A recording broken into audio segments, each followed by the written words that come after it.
आज सुबह से पहले एक मीटिंग और फिर वापस ऑफिस में लंच टाइम हो गया, तो मैं लंच करेंगे and then I will take you to the drafting of land matter. I mean जो अपील जाती है लैंड एक्विजिशन एक्ट के केसेस में, उस पर मैंने एक डेडिकेटेड वीडियो भी बनाई है। वो भी पता नहीं जब तक ये व्लॉग जाएगा तब तक वो वीडियो आ गई होगी या नहीं आ गई होगी।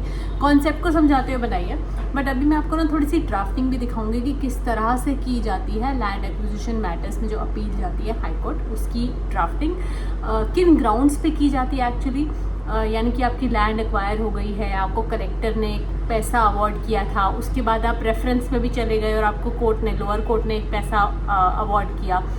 रेफरेंस कोर्ट ने, एक्चुअली इसे रेफरेंस कोर्ट बोलते हैं टर्म, उसने एक पैसा अवार्ड किया, बट आपको लगता है कि ये भी आपकी ज़मीन की, आपकी लैंड की कम वैल्यू लगाई गई है, तो आप हाई कोर्ट जाते हो उसको लेके। और यहाँ पर हम हाई कोर्ट ऑफ दिल्ली जाते हैं एज पर the jurisdiction.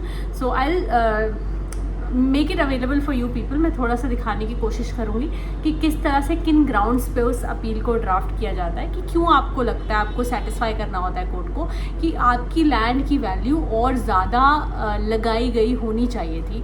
That's what we will see today, but I will first have my lunch before that.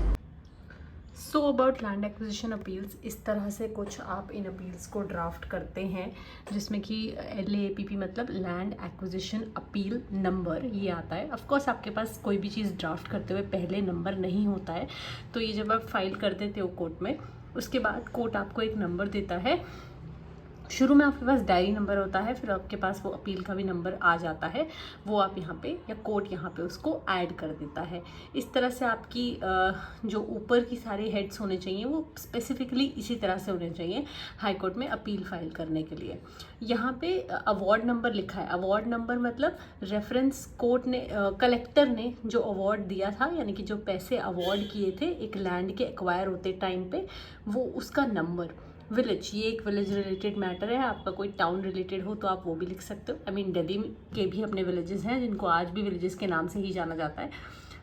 फिर ये अवार्ड कब अनाउंस हुआ था, हाँ, फिर डेट ऑफ नोटिफिकेशन और डेट ऑफ डिक्लेरेशन, ये सब चीज़ें लिखनी बहुत ज़रूरी होती है। फिर उसके बाद आप इस तरह से इस अपील का टाइटल लिखते हो, एक्ट के कौन से सेक्शन के अंदर। अच्छा, आप देख रहे होगे कि पुरानी वाली एक्ट के अंदर क्यों अपील फाइल हो रही है। वो इसीलिए क्योंकि जब ये लैंड अक्वायर हुई थी तब पुरानी वाली एक्ट अप्लाई होती थी, इसलिए इस पर फॉरएवर के लिए वही वाली एक्ट अप्लाई होगी। शुरू में हम लिखते हैं वो चीज़ कि लैंड किस लिए एक्वायर हुई थी, क्या पर्पस था, क्या क्या हुआ था, किस किस की लैंड एक्वायर की गई थी। फिर उसके बाद हम वो फैक्ट डिस्क्राइब करते हैं कि कलेक्टर ने मुझे इतना पैसा अवार्ड दिया था, फिर मैं रेफरेंस कोर्ट गई तो मुझे इतना पैसा इन्हांस होके मिला। अब मैं हाई कोर्ट इसलिए आ रही हूँ क्योंकि मुझे लगता है कि जो रेफरेंस कोर्ट ने भी मुझे पैसा दिया है वो इनफ नहीं है, तो इसलिए मैं अपने ग्राउंड्स आपको बताती हूँ और आप इस पर मेरा पैसा और एनहांस कर दें। अब ये जो ग्राउंड्स होते हैं ना, वो कुछ ऐसे करके 1 2 3 4 करके लिखते हैं। मैं आपको वो चीज़ें नहीं दिखा सकती हूँ अपील की, जो कि कॉन्फिडेंशियल हैं, तो इसलिए आपको कुछ आइडिया देने के लिए मैं आपको ये ग्राउंड्स दिखा रही हूँ। यहाँ पे ऐसे कुछ ग्राउंड्स आते हैं कि कोर्ट ने बहुत सारी चीज़ें समझी नहीं, अप्रिशिएट नहीं करी। जैसे कि मेरी लैंड को किसी और की लैंड से डिफरेंटली ट्रीट किया, जो कि सेम एरिया में सिचुएटेड थी। अब किसी और को अगर पर बीघा के लेट से 80 लाख रुपीज़ दिए, तो मुझे उसी सेम जगह में सिचुएटेड होने के बाद भी मेरी लैंड को 70 लाख रुपीज़ पर बीघा दिए। अब कई बार हो सकता है कि मेरी लैंड को अनइक्वली मतलब किसी ऐसी लैंड के साथ इक्वेट कर दिया गया जिससे मैं अपनी बराबरी नहीं कर सकती थी। जैसे कि एक ऐसी लैंड जो बहुत ज़्यादा डेवलप्ड एरिया में सिचुएटेड नहीं थी, उसे भी उतना ही पैसा अवार्ड किया, मुझे भी उतना ही पैसा अवार्ड किया। फिर उसके बाद मेरे यहाँ तो इतने सारे स्कूल्स हैं, बड़े बड़े ऑफिसेज हैं, मल्टी स्टोरी बिल्डिंग्स हैं, या जो शादियाँ करने के लिए बैंक्वेट हॉल बने होते हैं वो बने हुए हैं। ये सब एक जगह की लैंड की वैल्यू बढ़ाती है। सो जैसे जैसे ज़मीनों के रेट बढ़ते हैं, जिन जिन फैक्टर्स से इनफैक्ट ज़मीनों के रेट बढ़ते हैं, वही वही फैक्टर्स होते हैं सब एनहेंसमेंट के भी। जैसे कि मेरी लैंड को एक कच्चे एरिया में नहीं फॉल करती थी, वो तो पूरा पक्का एरिया था, वहाँ से तो मेट्रो निकल गई है, वहाँ पे तो DTC की बड़ी अच्छी कनेक्टिविटी है, मतलब बसेस की बड़ी अच्छी कनेक्टिविटी है। फिर वहाँ के स्कूल्स वेल डेवलप्ड हैं, वहाँ पे बैंक्स बड़े सारे हैं, वहाँ से एक हाईवे का प्रोजेक्ट निकल रहा है। So all of those things are written very nicely in the grounds that we give in the appeal. फिर एंड में ना ऐसे करके आप कुछ बेसिक वाले पैराज देते हो जो हमेशा आते ही आते हैं कि मैंने कोई और अपील नहीं फाइल करी है, ये बोनाफाइड अपील है, और फिर उसके बाद अपनी प्रेयर मांग लेते हो कि कितना इंटरेस्ट, कितना रेट पे मेरी लैंड को अवार्ड मिला है और मैं कितना बढ़ाना चाह रही हूँ। ठीक है, उस तरह से अपनी प्रेयर लिख लेते हो। उसके बाद ऑफकोर्स एफिडेविट्स भी इसमें आते हैं। जो भी अपिलेंट्स हैं आपको ध्यान रखना है उन सब के एफिडेविट्स होने चाहिए, या तो फिर कोई और उनके बिहाफ पे दे रहा हो, मतलब एक तरह से उसके बाद फिर पावर ऑफ अटर्नी होनी चाहिए। और अगर कोई डिले है, इन मैटर्स में ना डिले बड़ी होती है, तो कंडोनेशन ऑफ डिले की एप्लीकेशन लगाना मत भूलना, सबसे पहले वही डिसाइड होगी। अभी इस बारे में ना एक बड़ी इंटरेस्टिंग सी चीज़ मैं आपको दिखाती हूँ। एक ऑर्डर है, ये दिल्ली हाई कोर्ट का है, तो ये 2014 का justice Valmiki Mehta's order, but इसमें ना लैंड एक्विजिशन अपील ही थी बिल्कुल, लेकिन उसमें डिले थी, लगभग 6 साल का डिले था।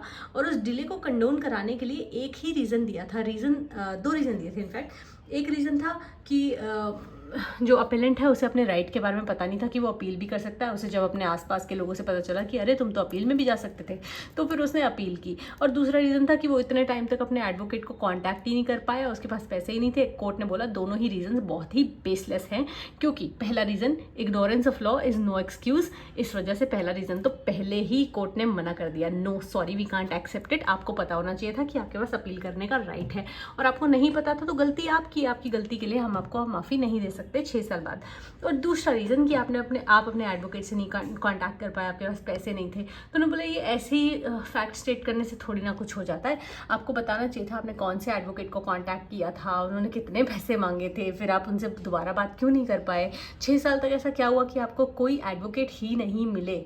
सो कोर्ट ने दोनों रीज़न को मना कर दिया और बोल दिया कि सॉरी हम आपकी इस अपील को एक्सेप्ट नहीं कर सकते, क्योंकि इसमें जो डिले है उसको आपने सफिशेंटली एक्सप्लेन नहीं किया है। Section 5 of the limitation act ये कहता है कि आपकी डिले को कंडोन होने के लिए एक सफिशिएंट कॉज होना चाहिए। कोर्ट ने बोला आप तो वो कॉज ही नहीं दिखा पाए हो, तो we are sorry we cannot condone कंडोन दिस डिले। और देखो एंड में यही निकल के आ गया था। चलते हैं वापस office.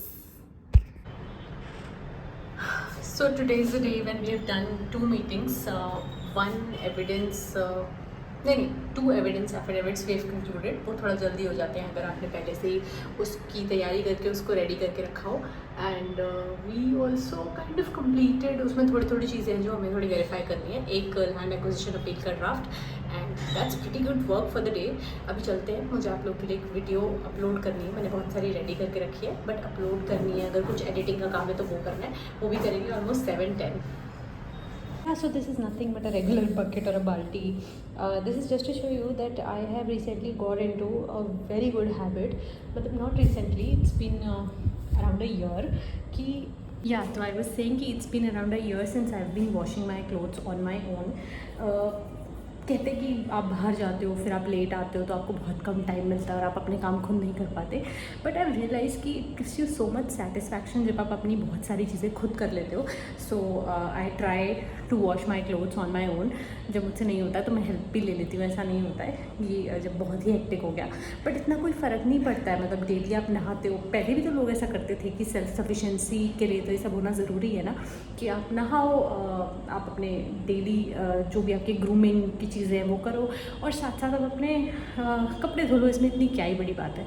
I mean if you start living alone या ऐसा कुछ हो जाए तो उस सब की आदत भी तो हमें कहीं ना कहीं होनी चाहिए। There may be times when you won't get a maid, there may be times जब आपकी फाइनेंशियल कंडीशन आपको उतना अलाउ नहीं करेगी। तो उसके लिए मुझे ऐसा रियलाइज़ हुआ कि ऐसा करना शुरू कर देना चाहिए। तो मैं भी ऐसे ऑफिस से आते ही ऊपर आ गई थी, क्योंकि कपड़े सूखे हुए थे उनको उतारने। आज मैंने कपड़े नहीं धोए थे क्योंकि थे ही नहीं एक्चुअली। अभी I am gonna wash my clothes. कभी कभी मैं रात को भी धो के और मशीन में ड्राई करके और उसको सुखा देती हूँ ताकि वो सुबह तक सूख जाए, मतलब वही अपना टाइम बचाने के लिए और उनको थोड़ी सनलाइट भी मिल जाए। तो that's what I was here for. उतार लिए कपड़े उतार लिए, जो mean this is a house hold activity that I think everybody, at least every Indian does and should know. I mean कैसे करना है ऐसे तो ये तो पता ही होना चाहिए at least. So I hope this habit continues and I'll just get freshened up. Good morning everyone. You know, as soon as I wake up, I look for water ऐसे पागलों की तरह, and today my hot water bottle was there but normal water was not there. So I think my brother must have taken it because he tends to forget to bring his own bottle, और वो मेरी bottle इधर उधर कर देता है. Anyway, this is what I do after waking up, just after waking up, putting each one of my device on charging if it's needed, rubbing my face, my eyes with my palms, and just offering gratitude to the world for this day. And of course, my favorite part of the day, water. मैं इतना last clip में कपड़े कर रही थी और मैंने बोला था कि मैं रात को कपड़े अपने धो के सुखा देती हूँ, सेल्फ सफिशिएंसी एंड ऑल, पर मेरे कपड़े भीग गए कल रात में.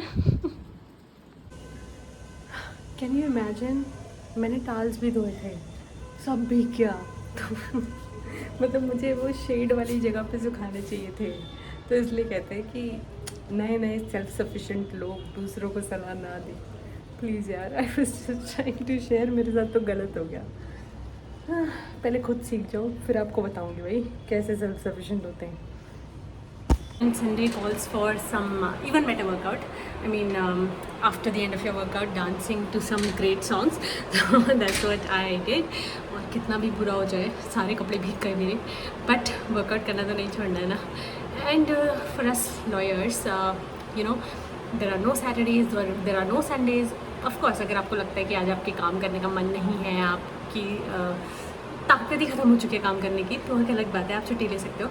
But we have work for all the days.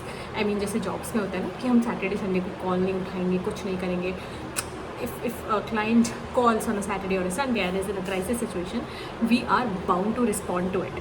So that is something which is undermined by the society. I think सबको लगता है कि डॉक्टर्स होते हैं जो हमेशा ऑन कॉल रहते हैं, फिर इमरजेंसी स्टाफ कोई होता है तो वो हमेशा ऑन कॉल रहता है. But think of advocates also, think of practising lawyers too. I am not talking about corporate people always, क्योंकि वो तो जैसे ऑफिस आवर्स होते हैं और जिस तरह से उनका ऑफिस डिमांड करता है उतना काम करते हैं, कहीं पे बहुत ज़्यादा, कहीं पे थोड़ा ठीक ठाक. But individual advocates practicing, hustling, trying to build clients, trying to perform better every day in courts, trying to safeguard the interest of each and every one of their clients, वो लोग भी most of the time on call रहते हैं. And पता है workout के बाद वैसे तो मुझे कहना चाहिए कि आई एम टायर्ड, बट मुझे ऐसा लगता है कि I have been refreshed, rejuvenated, तो नो मोर टायर्ड. ये जो फीलिंग होती है ना, ये sweat on your face, sweat everywhere on your body, unless there is a lot of odour, तो बड़ी अच्छी होती है. ऐसे लगता है सारे दर्द ठीक हो गए हैं, और मेरे तो कमर में यहाँ वहाँ बहुत दर्द होता है, और एक भी दिन अगर ये मिस हो जाए तो वो दर्द ऐसा बन जाता है कि मैं आपको क्या बताऊँ. बट क्या चीज़ है ना, क्या दुनिया में ये वर्कआउट, एक्सरसाइज, व्यायाम चीज़ बनाई है, चाहे वो योगा हो या वो कार्डियो हो या वो कोई और फॉर्म ऑफ एक्सरसाइज हो. वेट ट्रेनिंग तो मैं करती नहीं हूँ बिकॉज ऑफ माई बैक, तो amazing it feels. I am ending this vlog with this view. इतनी सुंदर सुंदर आवाज़ मेरे कान में आ रही थी क्योंकि बारिश की वजह से माइग्रेटरी बर्ड्स आ जाती हैं जो बहुत ब्यूटीफुल होती हैं. With this I can just say I hope you learned a lot from this video. A lot नहीं तो कुछ तो शायद आप सीखे होगे. कुछ अच्छा लगा तो मुझे ज़रूर बता देना. I will meet you again very soon with a new video on a new concept. Bye for now.